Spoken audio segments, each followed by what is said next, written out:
오늘 말씀은 제목을 부서울 시내에서 세워진 규례라고 이렇게 제목을 정해서 했습니다.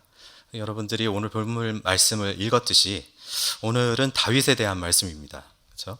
우리가 다윗에 대한 이야기를 하다가 보면요, 잘 아는 이야기가 뭐가 있을까요? 다윗과 골리앗의 이야기도 잘 알고 있을 것 같고요. 또 어떻게 보면 다윗이 자기를 죽이려고 했던 사울 왕을 두 번이나 목숨을 그냥 죽이지 않고 구해줬던 그런 이야기도 우리가 잘 알고 있을 것 같습니다. 또한 다윗이 범죄를 저질렀지 않습니까? 그렇죠? 우리아의 아내 밧세바를 이제 간음하게 되었는데 그 사실을 감추기 위해서 어떻게 해요? 햇사람 우리아를 결국에는 그 남의 손을 빌려서 전쟁터에서 죽게 만드는 그런 범죄를 했어요. 근데 다윗의 위대함이 어디 있었습니까?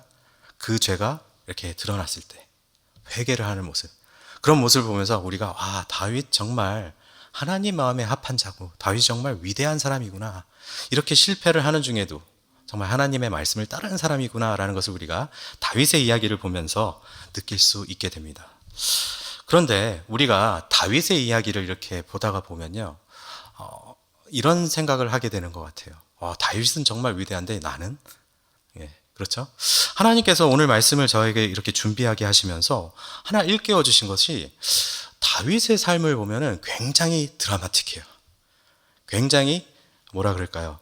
우리가 상상할 수 없는 다이나믹이 막 넘치게 있습니다. 정말 굉장한 모습이죠. 어떻게 보면은 다윗과 골리앗 이야기만 놓고 볼까요? 우리 다윗과 골리앗, 저는 설교도 굉장히 많이 했던 것 같은데, 우리 중고등부나 어린이 설교를 할 때 보면은 항상 이런 설교를 해요. 다윗과 같이 우리 삶에 정말 커다란 위기인 골리앗이 우리 삶에 임했을 때 우리는 어떻게 해야 됩니까? 하면은 이제 답은 다 잘해요. 담대하게 맞서 싸워야 됩니다. 하나님 의지하고 나가야 됩니다. 이러는데, 정말로 우리 삶에 정말 골리앗과 같은 커다란 위기가 우리 삶에 닥쳤을 때 우리는 어떻게 합니까? 다윗처럼 이 물맷돌을 딱 들고 당당하게 너는 창과 단창을 들고 오거니와 나는 만군의 여호와의 이름을 들고 나간다 하면서 싸우십니까? 그러시는 분들도 분명 계시리라 믿습니다. 그런데 제가 곰곰이 생각해 보니까요, 그런 위기가 왔을 때 우리는 어떻게 하냐면은, 저는 갑자기 히스기야 왕이 떠오르더라고요. 히스기야 왕이 어떻게 해요? 군대가 쳐들어왔을 때, 아수르 군대가 우리를 막 둘러쌌을 때 어떻게 합니까? 하나님한테 그 항복 문서를 바치면서 눈물로 기도하잖아요. 그러니까 다윗을 보면은 뭔가 좀 동떨어진 사람이에요. 완전 담대하고 완전 용기가 있는 사람인데, 우리의 모습은 어떻게 보면 좀 히스기야 같아요. 정말 주님, 이런 위기에서 우리를 건져 주십시오 하면서 하는 모습. 그러니까 다윗을 보면 뭔가 적용이 안 되고, 다윗은 정말 하나님 마음에 합한 자라 그런지 나랑은 뭔가 다른 것 같다, 이런 생각을 합니다. 또 밧세바의 사건을 볼까요? 우리가 그 사건을 보면요, 어떻게 생각을 하냐면, 그 남자분들이 많은 부분에 다윗을 딱 보면서, 그 쓰러지는 모습을 보면서 웃음을 짓습니다. 나는 저 정도 죄는 안 지었지. 이상한 적용을 해요.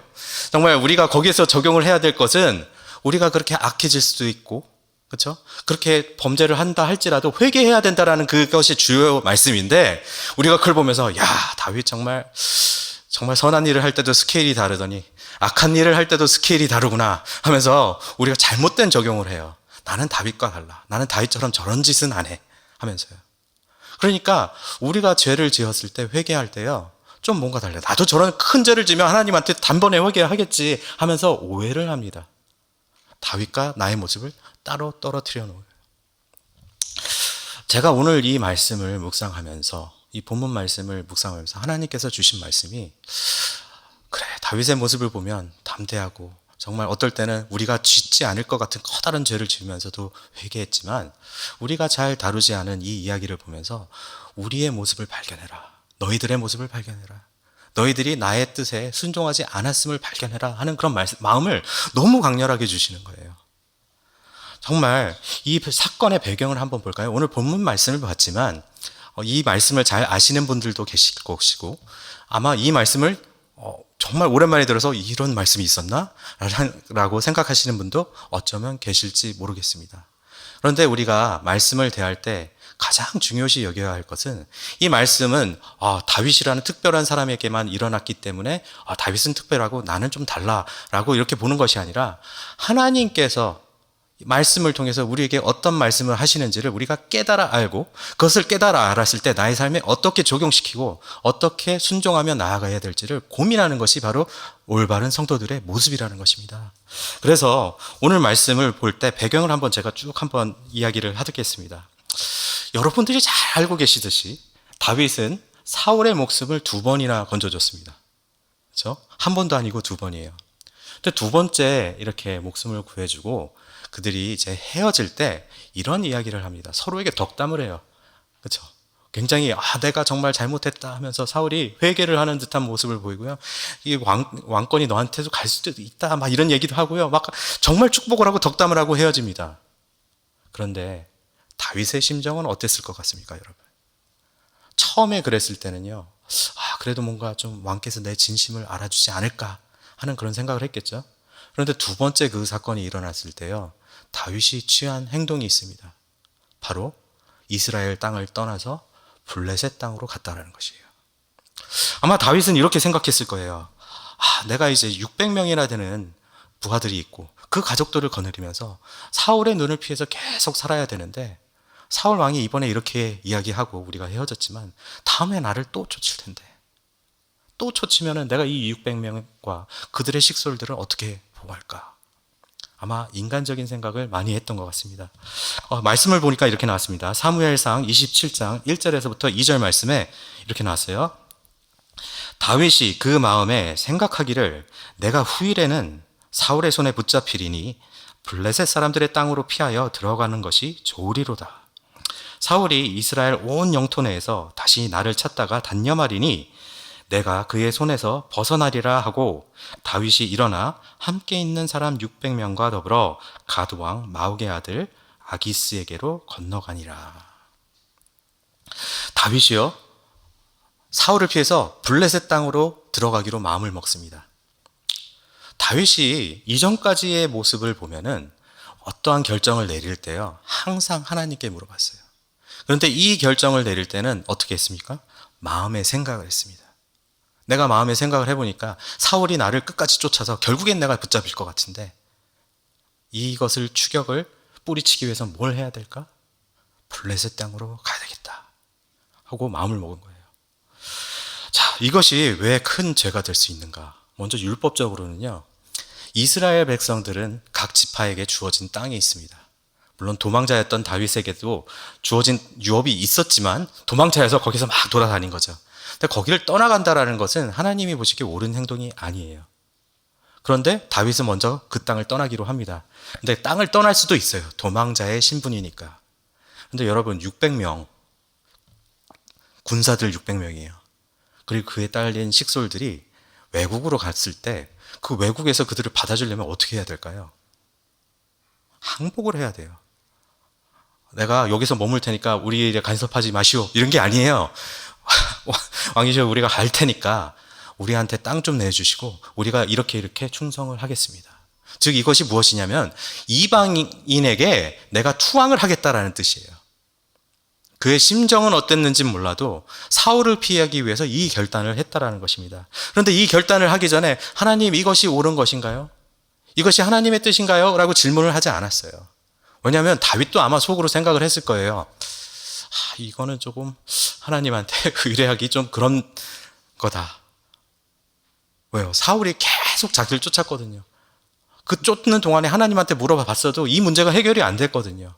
그런데 이 땅에 들어가서 그가 투항을 하니까 어떻게 합니까? 아기스 왕이 땅도 내어주고요. 그리고 성경에 이렇게 나왔습니다. 사무엘상 27장 4절 말씀을 보니까 다윗이 가드에 도망한 것을 어떤 사람이 사울에게 전하매 사울이 다시는 그를 수색하지 아니하니라. 여러분 이것이 잘못된 결정이었다면요. 안 좋은 일이 벌어져야 되는데 뭔가 악한 행동을 했다면 하나님이 심판을 하셨다라고 딱 나와야 되는데 무슨 일이 벌어졌습니까? 사울이 어떻게 했어요? 다시는 그를 수색하지 않았다. 다윗이 사울에게 쫓겼던 그 기간이 몇 년인지 아십니까, 여러분? 아시는 분들 계실 것 같은데 10년이었어요. 쫓김을 10년 동안 당한 거예요. 도망자의 신세로 10년 동안 도망을 했습니다. 혼자였을 땐 그래도 좀 편할 텐데 부하들이 생기고 식솔이 늘어나고 먹을 문제가 있을 때마다 얼마나 큰일이에요. 누가 다윗이 여기 있다라는 소문 들면은 군대를 찾아 쫓아오고. 근데 이 문제가 내가 결정을 이렇게 생각을 하고 내렸더니 단박에 해결이 됐어요. 내가 진심으로 뭐라 그럴까요? 항복을 한 것이 아니라 거기에 이렇게 거짓 투항을 한 것인데 이 문제가 해결이 된 것이에요. 그런데 정말 이 문제를 보면서 우리가 그렇게 살고 있다라는 것입니다. 다윗만 이런 행동을 하는 게 아니에요. 우리가 일생을 살아가면서요, 인생을 살아가다가 보면은 우리도 알아요. 내가 내리는 이 결정이, 내가 내리는 이 판단이, 내가 선택한 이 선택이 하나님이 원하시는 선택이냐 아니냐, 우리 마음에 다 알아요. 그런데요, 정말로 중요한 걸 놓고서는 우리가 기도할 때도 있지만 이것이 약간 하나님은 기뻐하지 않을 것 같다라는 생각이 들잖아요. 우리가 어떻게 합니까?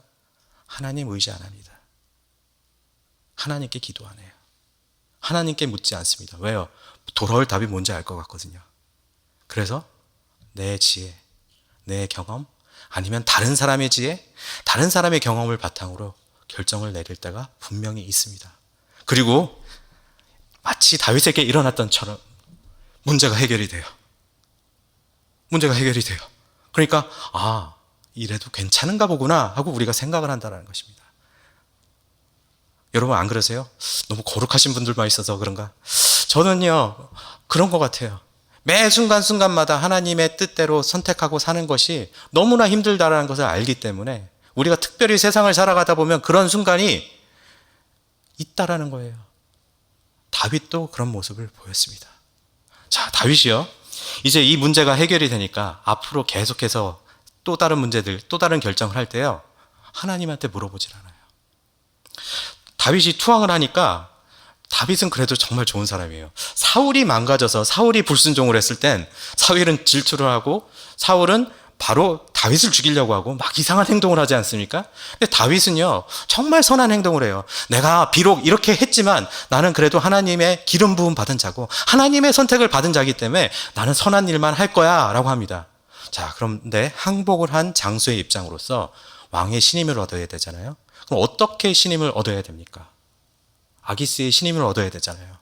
다윗이 하나님한테 안 물어봅니다. 왜요? 이거 물어보니까 또 이상해요. 이방 신을 섬기는 왕인데 그 사람한테 내가 트러스트를 받아야 되는데 하나님 저 어떻게 하면 이 사람한테 신뢰를 얻을까요? 이 기도하기 여러분 이상하죠? 다윗의 심정이 이해 갑니까? 여기서부터 기도가 막히는 거예요. 내가 한번 결단을 잘못 내렸더니 기도가 바뀌어요. 여기 부분에서는 이제 하나님께 의뢰하지 않습니다. 그래서 그가 지혜를 짜고 또 짜고 또 짜내서 내린 결정이 무엇인지 아십니까? 자, 이스라엘을 치는 척 하면서 첫 번째로 했던 것이 이스라엘의 대대적인 원수였던 아말렉 족속을 치기로 결정을 합니다. 자, 그래서 어떻게 하냐? 아말렉 족속을 치러 가는데 큰 부대를 치는 게 아니라 작은 부족을 치는 거죠. 그들 치고 거기에 생존자를 아무도 남겨놓지 않아요. 왜? 거기에 있는 물건을 약탈해 와가지고 이제 왕한테 어느 정도도 바치고 자기네들도 가져야 되지 않습니까? 그런데 거기에 생존자가 남으면 우리 아말렉 사람입니다 하면서 막 얘기를 할 거 아니에요. 근데 다윗이 어떤 식으로 리포트를 하냐면 내가 아말렉 사람들을 치고 이렇게 했다라고 한 게 아니라 내가 이스라엘 백성 쳐서 이걸 약탈했습니다. 내가 유다 백성을 쳐서 이렇게 약탈했습니다. 내가 겐 사람을 쳐서 이렇게 약탈했습니다 라고 보고를 하는 거예요. 와, 정말 지혜롭죠 여러분. 이스라엘의 대적을 쳐서 대적을 없애버리고 그걸로 얻은 그 상금으로 왕한테 신임을 사고, 이걸 우리가 사자성어로 뭐라고 합니까? 일석이조. 악을 쳐서 내가 두 가지의 획득을 하잖아요. 악도 죽이고 그걸로 얻어가지고 신임도 얻고. 여러분 세상에서 우리가 살아갈 때 그런 효과를 누릴 때가 많이 있어요. 내가 이런 결정을 하고 내가 지혜롭고 내가 선하다고 생각했던 결정을 하는데 이게 분명히 하나님한테 물어보지 않았거든요.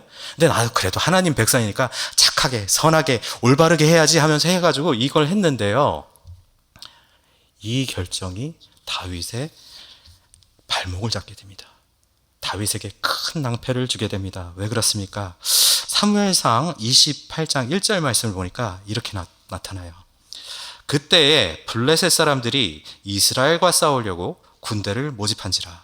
아기스가 다윗에게 이르되 너는 발케할라. 너와 네 사람들이 나와 함께 나가서 군대에 참가할 것임이라. 왕의 신임을 얻었습니다. 왕이시여, 내가 이제 이스라엘 백성을 쳐서 이 얻은 전리품입니다 하고 아마 상금도 어느 정도 맞추고 막 이렇게 하죠. 어디 치고 약탈하고 돌아올 때 마주쳤을 때 누굴 치고 왔냐 하니까 겐 사람 치고 왔습니다.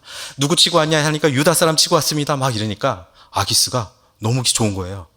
야, 드디어 이 용맹스러운 장수 다윗이 정말로 나에게 충성을 보이는구나. 그러고 나서 어떤 결정을 내립니까? 자, 이제 눈에 거슬렸던 이 이스라엘, 사울을 내가 좀 손 좀 봐줘야 되겠는데 다윗 같이 가자. 이거 큰 낭패예요. 큰일 났습니다. 진짜로 항복한 게 아니었고 속이려고, 이 신임을 얻으려고 이렇게 한 것이었는데 이스라엘을 위해서 내가 아말렉 족속을 쳐서 이렇게 없앴고 그 상품을 갖다 바친 것 뿐이었는데 어떻게 됩니까? 이제는 진짜로 이스라엘 백성과 싸우게 된 거예요. 다윗은요 지금 600명밖에 없어요. 세가 크지 않습니다. 아기스가 이렇게 명령을 내리면 그 얻은 신임을 지켜야 되기 때문에 따라야 됩니다. 그래서 이 신임을 잃지 않기 위해서 어쩔 수 없이 그 명령을 따라서 전장터로 나갑니다. 다윗이 전장터로 갔어요. 600명을 이끌고 이스라엘과 싸우려고 이렇게 대치를 하고 있습니다. 이스라엘의 영웅이자 골리앗을 없앤 정말 그 영웅, 그리고 하나님께 기름을 부음을 받았던 이 다윗이 이제 이스라엘을 상대하고 사울과 싸우고 자기가 정말로 사랑하고 자기를 아껴주었던 요나단과 싸우게 된 거예요. 큰일 나지 않았습니까? 왜 그래요? 내가 옳다고 여기고 내가 지혜롭다고 여기고 내가 정말 이걸 보시기에 하나님도 기뻐하실 것 같아 라고 하면서 하나님께 묻지 않고 내가 그런 결단을 내렸을 때 이런 일이 벌어지게 되었다라는 것입니다. 여러분, 우리가 하나님의 그 앞에서요 옳고 그름을 분별한다라는 것은요 정말 어려운 일이에요. 정말 어려운 일이에요. 하나하나 사건을 뜯어놓고 보면은 그래 이럴 수도 있지 할 만한 일들이에요. 우리가 다 알잖아요. 우리가 다윗의 죄를 논할 때요 다윗이 블레셋 땅에 갔다라고 하는 건 좀 애매해요. 다윗이 나쁜 짓을 한 것은 뭐라 그래요? 밧세바와 간음한 거고 교만해져서 인구조사한 거다 이런 얘기 하잖아요. 다윗이 블레셋 땅에 가가지고 이런 행동했다고 다윗의 행악, 다윗의 범죄 이렇게 얘기 안 해요. 왜요? 우리가 사건을 하나하나 뜯어놓고 보면은 다 이해가 가고 납득이 돼요. 자, 우리가 알아요. 다윗은 진짜로 항복한 거 아니에요. 거짓으로 투항했어요.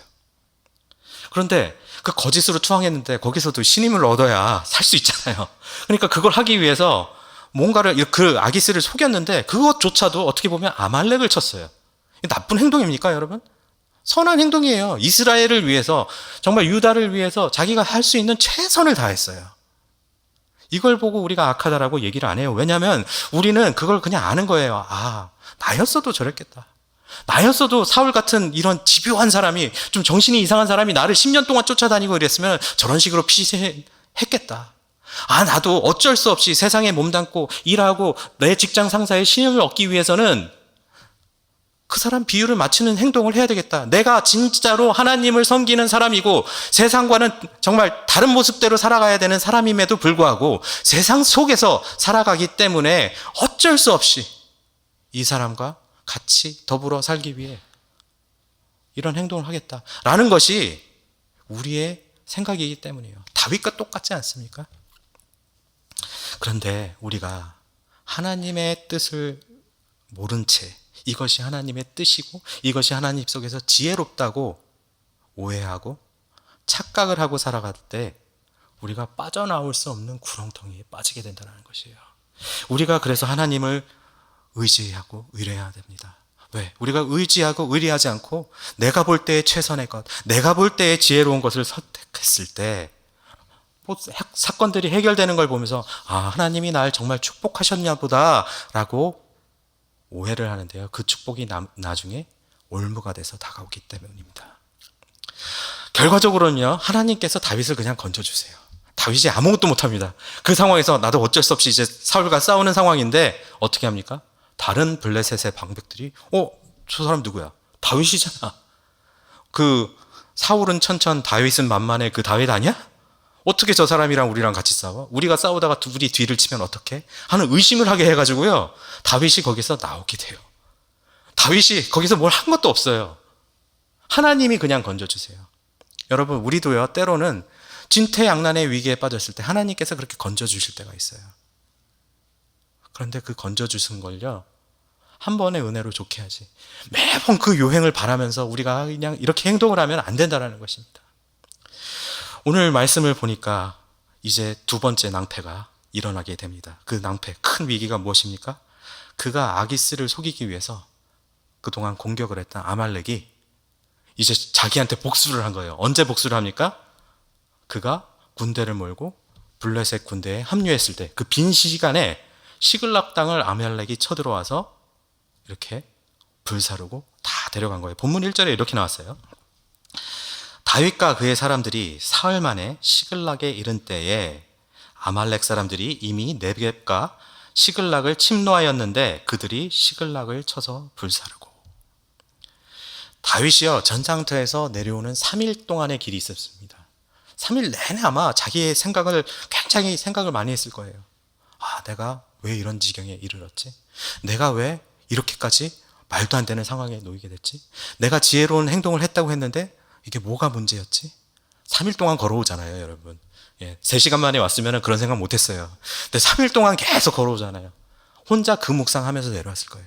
행군을 하면서, 아, 빨리 우리 공동체로 돌아가서 내가 이걸 잘못했으면 알고 이제는 더 하나님한테 의지해야 되겠다. 아마 이런 생각도 했을지도 모릅니다. 근데 시글락에 딱 들어오니까 어떻게 돼 있어요? 폐허가 돼 있습니다. 아무도 없어요.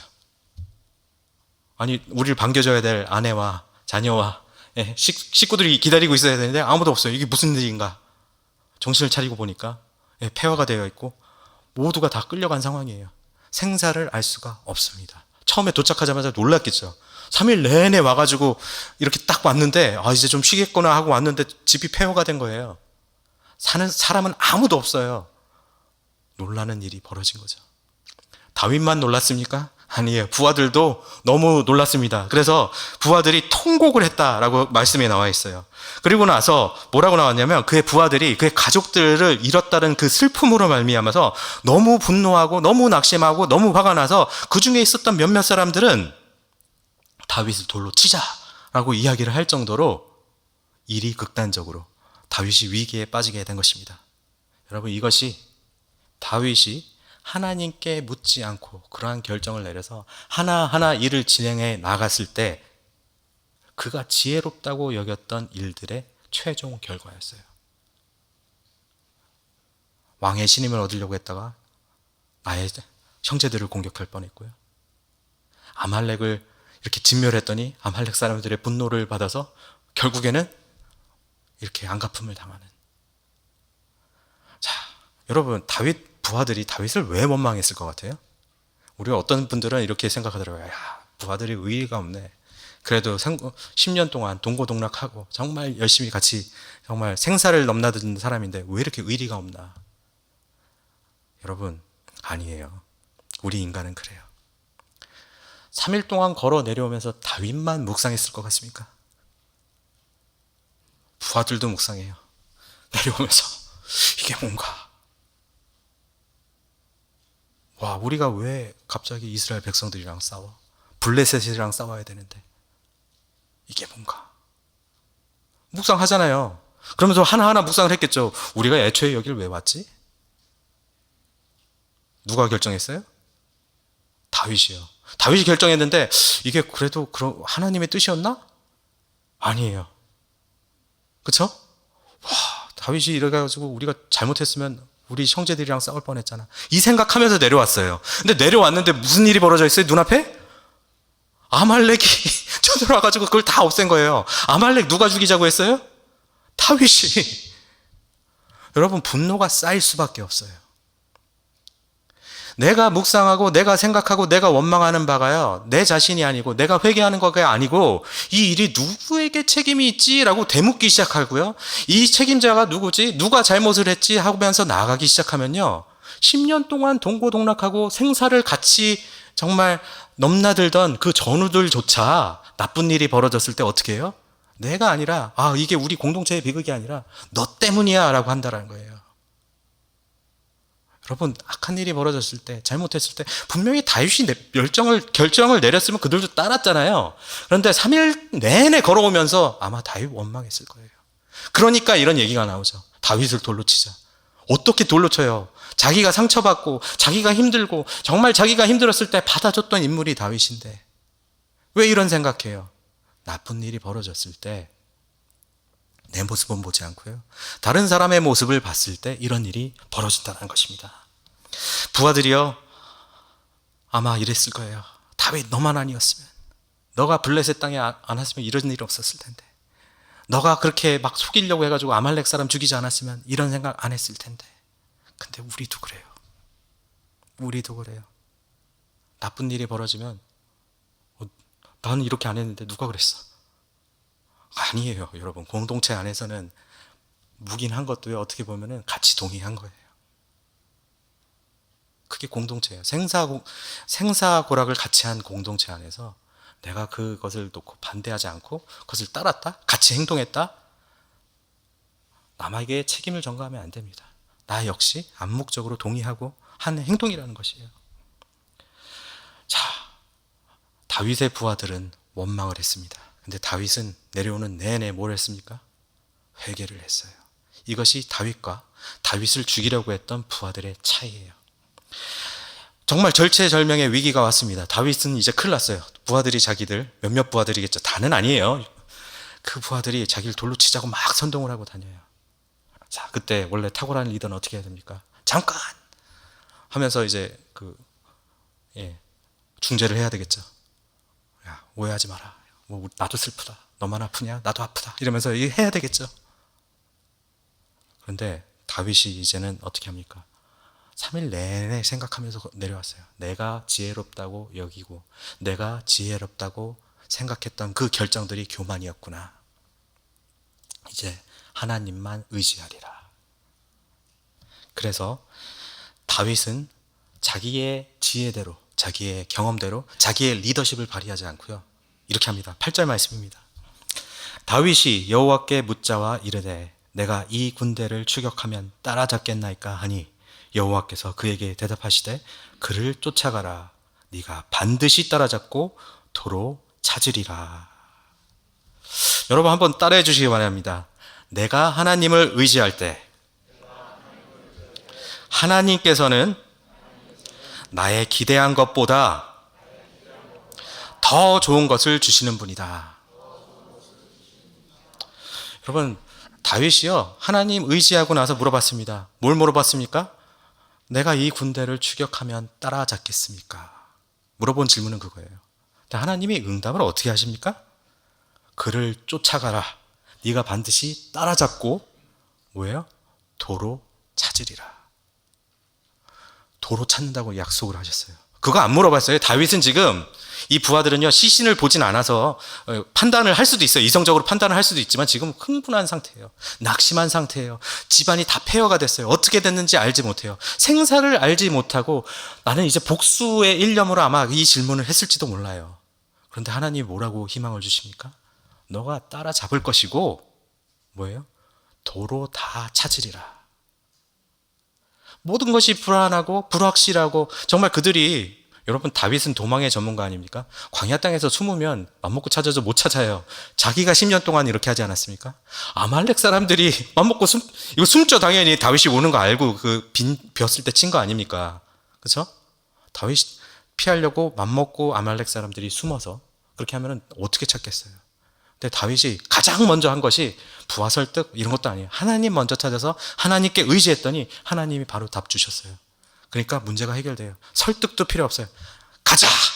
한마디면 되는 거예요. 가자! 한마디 하니까 다 움직였어요.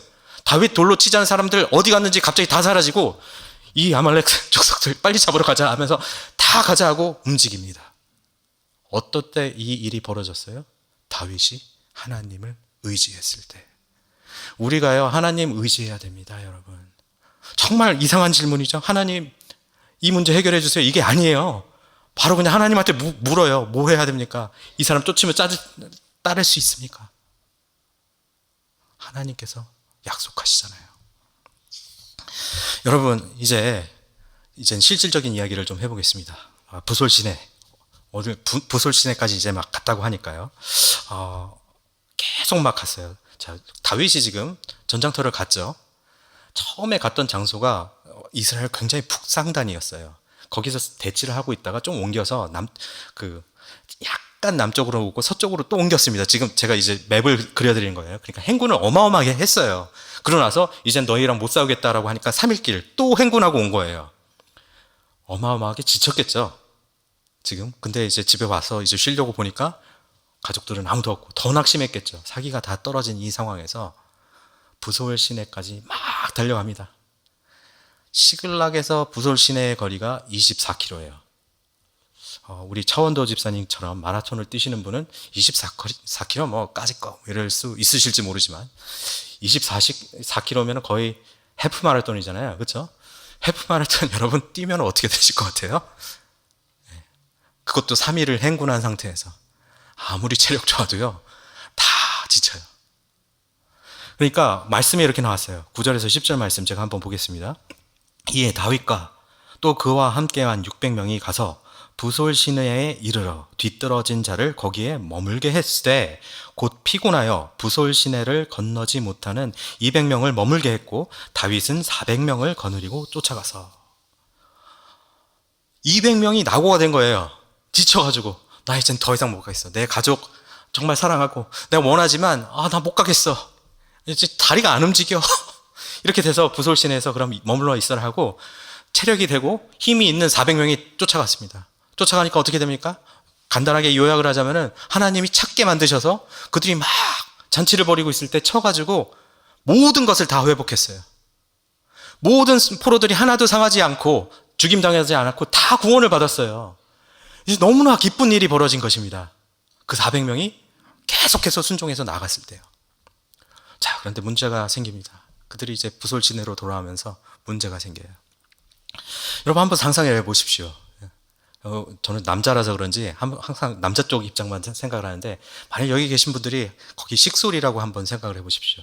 다윗하고 용사들이 와서 우리를 구원해서 왔어요. 그러니까 너무 기쁠 거 아니에요. 그렇죠? 기쁘시겠죠?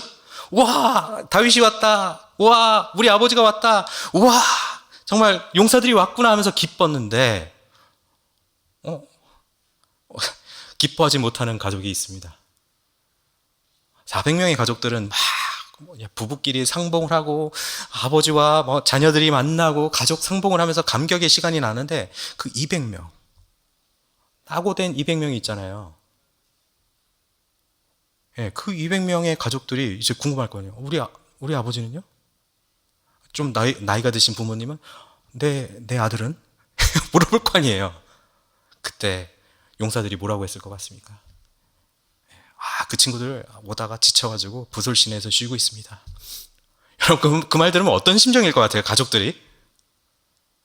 제가 아내한테 한번 물어봤어요. 어제 이렇게 하면서 내가 만일 당신을 구하러 이렇게 올려다가 부솔 시내에서 지쳐가지고 체력 관리 못해서 쓰러졌어. 당신 심정이 어떨 것 같아? 실망했겠다고 하면서 이런 얘기를 덧붙이더라고요. 나를 간절하게 구하려고 하질 않나? 간절함이 부족하다고. 왜요? 다른 400명 왔잖아요. 그쵸? 다른 400명이 왔으니까. 이 가족들끼리요, 이제 부솔 시내에서 이제 만날 때, 이거 지금 무슨 문제가 생기는 거예요? 이 400명의 가족들은, 감동의 도가니 막 너무나도 기뻐하는 일인데, 이 나머지 200명은 심판의 날을 기다리고 있어요. 그쵸? 자녀들 앞에 면목이 서지가 않잖아요, 아버지가. 지금 그런 일이 벌어지고 있어요. 근데 두 번째 문제는요, 가정 내에서의 문제뿐만이 아니라 공동체에서 실제로 있을 법한 문제입니다. 전리품이에요. 자기들이 잃었던 모든 물건도 찾았을 뿐만 아니라 아말렉이 여기뿐만 아니라 다른 데도 막 해가지고 약탈했던 물건들이 많이 있어요. 이 전리품 어떻게 해야 돼요? 여러분 이 문제를 직면하는데요, 말씀에는 이렇게 나왔습니다. 21절에서 22절 말씀 제가 한번 읽어보도록 하겠습니다. 다윗이 전에 피곤하여 능히 자기를 따르지 못함으로 부솔 시내에 머물게 한 200명에게 오매 그들이 다윗과 그와 함께한 백성을 영접하러 나오는지라. 다윗이 그 백성에게 이르러 문안하매 다윗과 함께 갔던 자들 가운데 악한 자와 불량배들이 다 이르되 그들이 우리와 함께 가지 아니하였은즉 우리가 도로 찾은 물건이 무엇이든지 그에게 주지 말고 각자의 처자만 데리고 떠나가게 하라 하는지라. 이 낙오자들은요 굉장히 미안했을 거예요. 그쵸?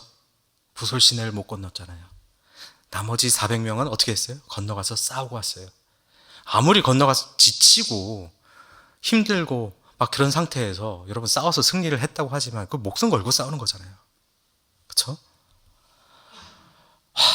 그런데 전리품 문제가 이렇게 딱 생기게 된 겁니까?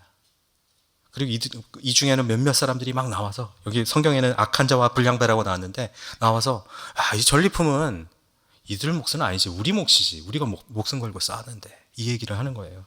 여러분들이 이 말에 대해서 어떻게 생각하십니까? 내가 목숨 걸고 나와가지고 최선을 다해서 싸웠어요. 어떤 사람은 막 왔는데 저기서 도저히 못 가겠다고 하고 쉬고 뒤에서 나자빠져 있습니다. 그 사람들을 보면서 다윗 따라가니까 그냥 가는데 여러분 심정이 어떨 것 같아요?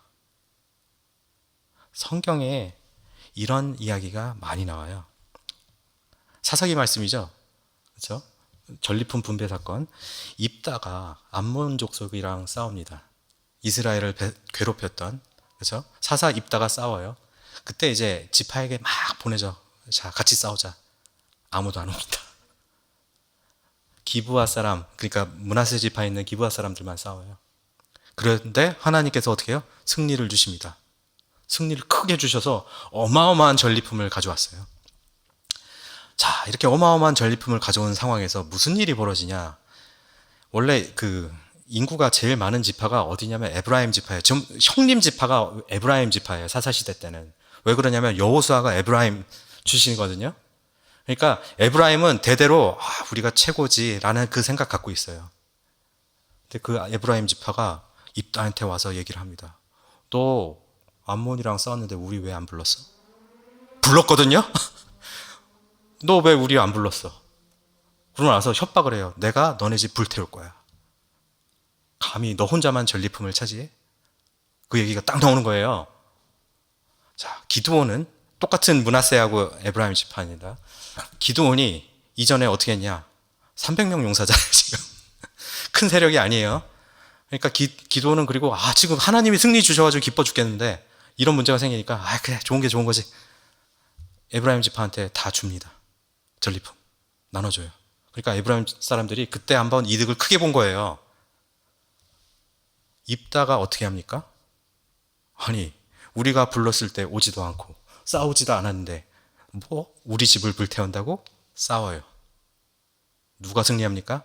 입다가 승리합니다. 그래서 그 발음이 있잖아요. 강을 막 건너갈 때 십볼렛인가 뭔가 그거 발음 못하면은 에브라임 사람이다. 그 사건이 이 사건이에요. 이때 정의를 세운 거예요.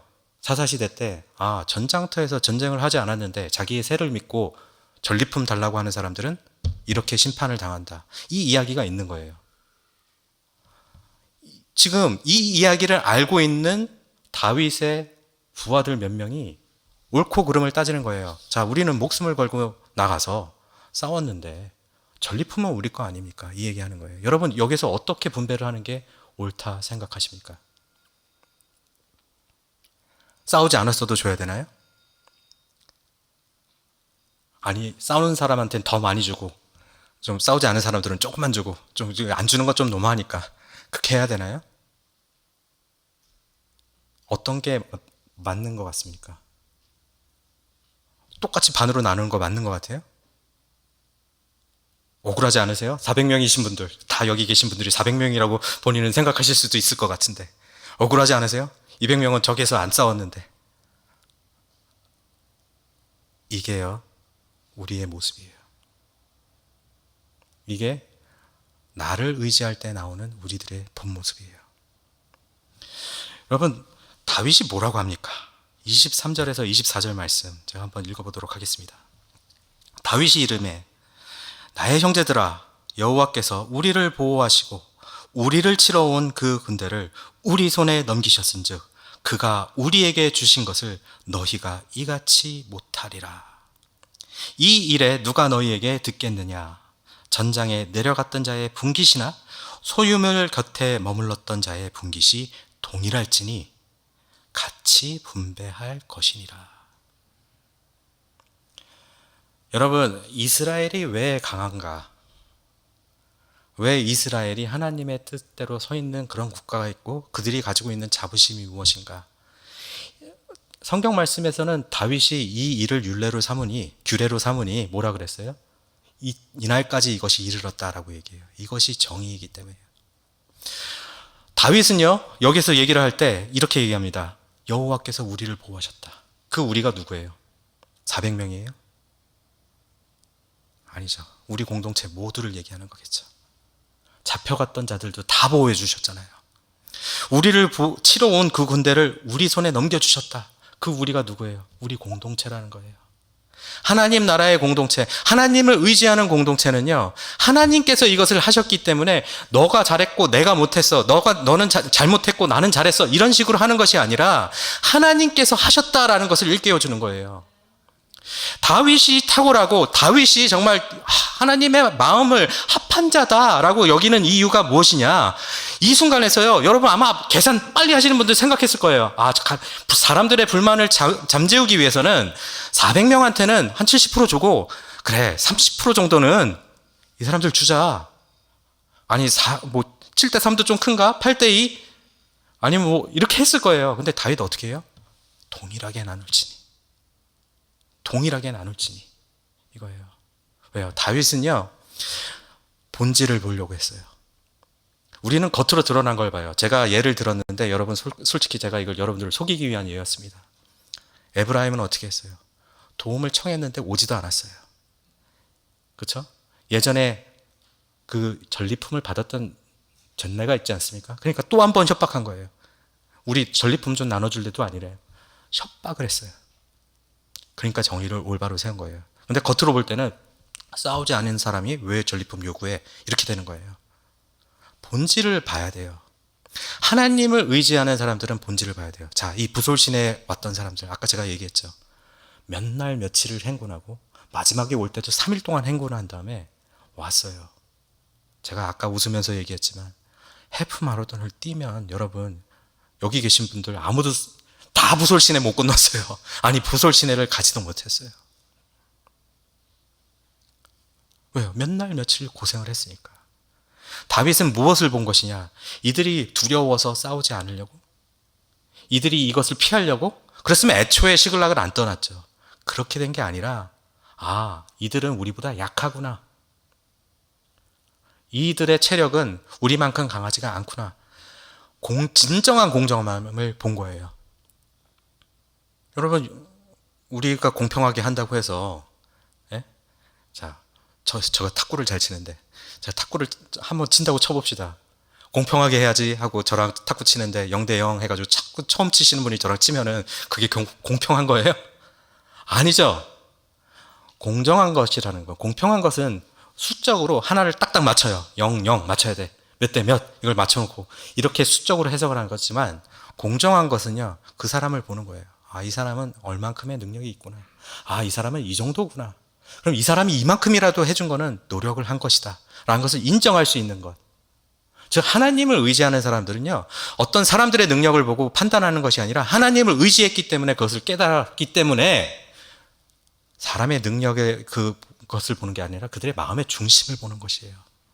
그래서 이스라엘이 하나님의 나라가 되는 것입니다.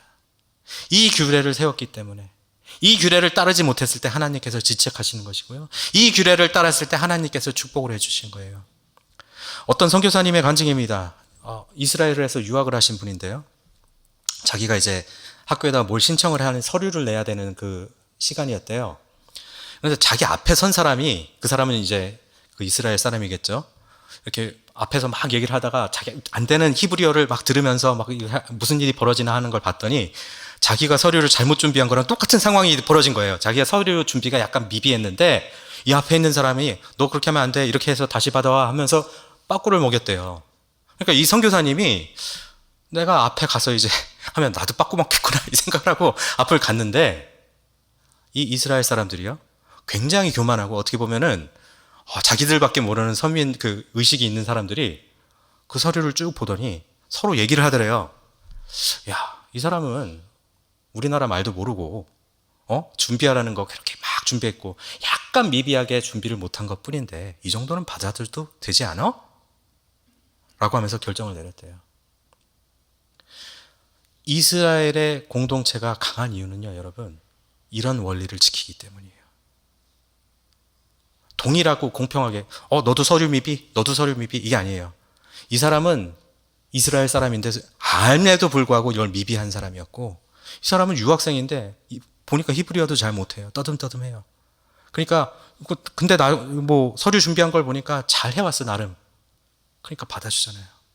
이 원리, 이것이 다윗이 맨 처음 세운 원리고 그 원리를 2000년이 흐른 오늘날에도 적용시키는 것이 유대인들, 이스라엘 사람들의 강점이라는 것이에요. 여러분, 그럼 우리 공동체는 어떻게 해야 됩니까? 우리 공동체는 어떻게 해야 돼요? 우리가 진정으로 하나님의 말씀을 의지하고 나아가는 공동체라면요, 숫자로 말하는 논리가 아니에요. 여러분, 그 안에 있는 본질을 바라봐야 됩니다. 나한테 뭔가 우리는 왜 맨날 음식 준비 우리만 하고 저쪽은 안 해? 불평불만이 있겠죠. 왜 나만 맨날 봉사해? 여러분, 그러면 안 돼요. 우리가 인생을 살아가다 보면요, 공동체 속에서는요, 부서울 시내를 건너지 못하는 사람들이 항상 나타나게 됩니다. 우리가 그 부솔 시내를 건너지 못한 자를 낙오자로 여겼을 때요, 우리는 더 이상 하나님을 의지하는 공동체가 아니라 사람의 능력을 의지하는 공동체가 됩니다. 그러나 그 부솔 시내를 건너지 못한 사람들을 다윗은 뭐라 그랬습니까? 우리의 소유를 지켜준 자라고 얘기했어요. 우리가 선교를 나가지 않더라도 이분들이 우리 뒤에서 기도해 주는 분, 앞에 나서서 봉사를 할지 않지라도 우리를 서포트해 주시는 분이라고 여길 때 우리 공동체는 진정으로 하나님을 의지하는 공동체가 될 것입니다. 저는 우리 얼바인 침례교회가 그런 교회가 됐으면 좋겠습니다. 여기 계신 한 사람 한 사람, 여기 계신 성도님들이 그런 마음 품었으면 좋겠습니다. 뭔가 부당하잖아. 왜 나만 맨날 이걸 해? 왜 나만 이렇게 섬겨야 돼? 라고 하면서 다른 사람들을 판단하는 것이 아니라, 내가 이렇게 섬기는 건 하나님의 은혜고 저분이 저걸 못하는 것은 저분은 이 부솔 시내를 건너지 못했구나 라고 하면서 그분을 따뜻하게 사랑할 수 있는 그런 깊은 영성과 사랑의 마음을 품으시는 저와 여러분이 되기를 간절히 축원합니다. 기도하고 마치도록 하겠습니다. 아버지 하나님, 감사합니다. 저희 말씀을 통해서 하나님의 나라가 어떤 나라이고 하나님이 진정으로 원하시는, 하나님을 의지하는 공동체가 어떤 공동체인지를 알려주셔서 진심으로 감사드립니다. 주님, 우리가 그런 공동체를 이루게 하여 주시옵소서. 다른 사람들을 원망하고 내 지혜로 내 판단대로 하는 것이 아니라 온전히 하나님만을 의지함으로써 나는 줄어들고 오직 주님의 영광이 드러나서 다른 사람을 품어주고 더 깊이 사랑할 수 있는 그런 한 사람은 한 사람이 될 수 있도록 주여 그런 공동체가 될 수 있도록 인도하여 주시옵소서. 감사드리며 이 모든 말씀 살아계신 우리 주 예수 그리스도의 이름으로 기도드립니다. 네.